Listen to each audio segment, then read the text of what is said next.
Hello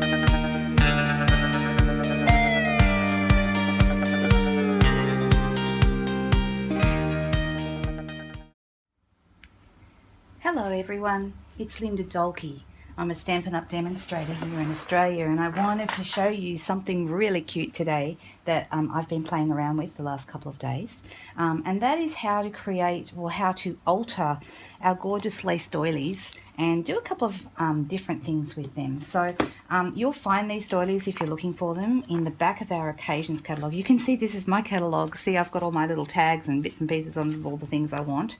I bet I'm not the only one who's done that. But the lace doilies are here on page 51 of our Australian catalogue, and they are only $8 to buy, and you get 24 in a set. So they're a really good buy, and I have found them so useful already. Today I want to show you how I created this look to get the embossed gold doily that I used on this card. Okay, so I'll quickly explain how I did that. I'm also going to show you how to get this edge. This is an edged one, so that came out really nice, and a couple of different shapes and things as well. So stick around, and this is only going to be a quick video anyway. So to start with, you're going to have to grab yourself a doily. It doesn't matter if you're using, oh, what I love about these, they're vanilla on one side and white on the other, so that immediately opens them up to a whole range of different applications. But today we're actually embossing this one. So I'm using Versamark, which is a sticky clear ink for those that don't know, and I'm going to put my finger down in one area here, and I'm going to not go over the area where my fingers are. I'm going to do the rest of the doily. So I've left an area undone with no, and you want to handle it just in this spot if you can. Okay, so I'm going to use gold for this, gold embossing powder, and holding my doily in that same spot, I'm just going to pour my gold powder straight over the top. If you miss any spots, you can get quite liberal with it, because it's going to end up back in the tin anyway, so don't panic that you're using too much embossing powder. It's actually really difficult to use too much embossing powder.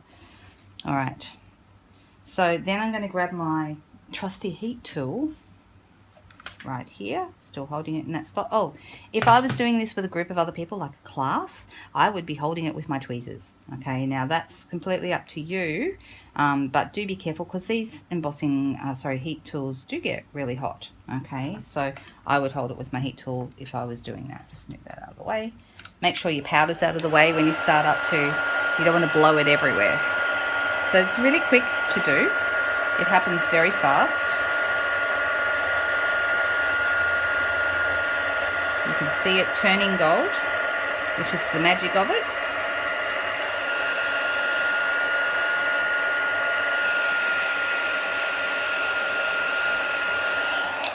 Okay, heat tool to the side, and you can see that it's embossed everywhere except that area that I was holding on to. Okay, then of course it's almost immediately, oh, I missed a tiny bit. I can see there's still a bit dark here that's not gold, so I'll go back and get that.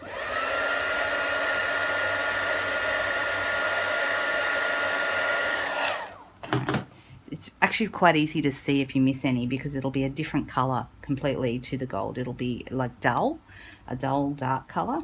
Okay, now it's immediately able to be handled. Okay, so I can pop that down on the paper again, get my Versamark pad, and do the area that I missed before. And you can go over the edges of where you went up to. It won't matter if it gets a double whammy of embossing powder. Bring my powder container back in. I use a little container. I find it much easier to work with this way, and then I just funnel that back in to the pot, so I'm not wasting it. Alright, so you can see I've done the rest of it. I don't know if you can see, it might be hard to see. Half of it is shiny and half of it is dull. So the dull part is the bit that I've just added the powder to, and I'll finish that off. Once again, use tweezers if you're in a group of people, and if they're not confident with embossing, definitely I would be getting them to use tweezers, but keep your fingers out of the way.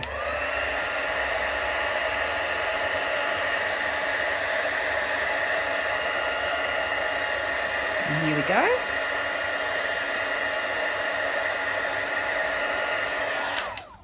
Just give it a quick inspection. I see I missed a tiny bit there near the middle. Okay, all right, ready to use. So on this card, what I've done is I've embossed my doily, and I've popped it straight down with a little bit of snail just through the middle of it, because that bit's going to be hidden anyway behind my sentiment.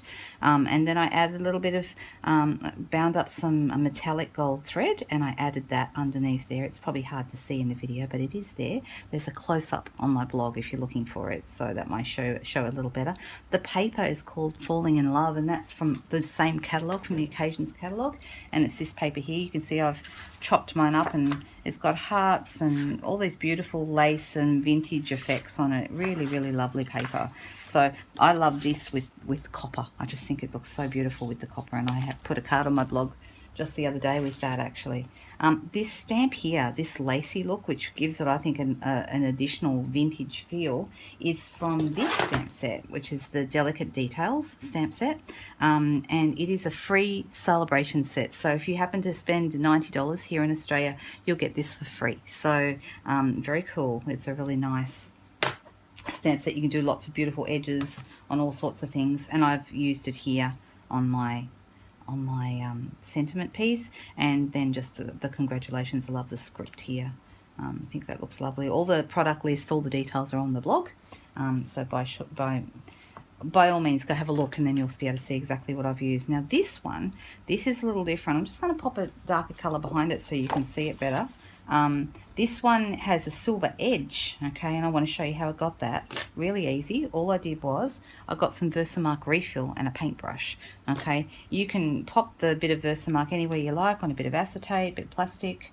I'm just using mine inside the lid of my Versamark ink, just a tiny bit, just a couple of drops, and I've got my paintbrush, and I'm just going to pick up a little bit of the Versamark, and oh, a new doily. Here we go.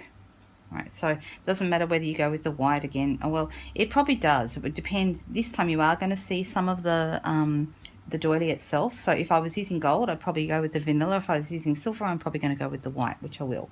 So I find, personally, I think silver and silver looks better mostly with white or cooler colours, and the gold looks better with your warmer colours like vanilla. Okay, so I'm just painting the edges with my Versamark.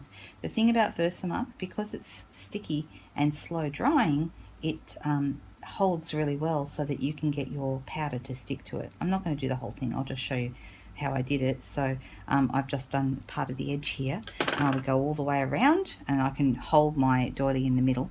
If you wanted to, instead of doing the edge, you could do, you know, part of the middle, or you could do different sections. This is a great way to be able to spot emboss, so you get your embossing exactly where you want it.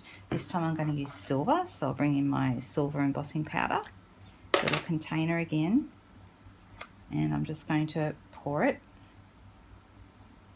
around the edge. You can see where it's sticking, right? And so it's just around this edge here, and once again, heat tool, powder out of the way.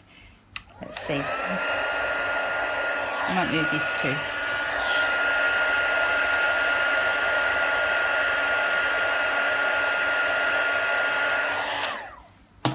And hopefully you can see that okay. It gives you a completely different look altogether, just the edge done. I will have a card on my blog showing how I used these on my blog in the next couple of days. So if you're interested to see what card I did that used these beautiful silver edged doilies, then do check back on my blog. And the blog address, if you're needing it, is www.lhiggins.blogspot.com. Okay, that's me.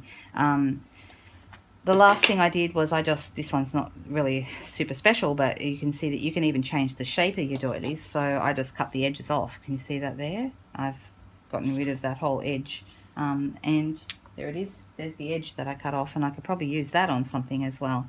So lots of cool things you can do with these doilies. Don't take them at face value. You can really alter them and make them do all kinds of things for you. Have fun with them, enjoy, and I hope you'll be back to watch my next video, which will be up soon. Thanks guys, bye.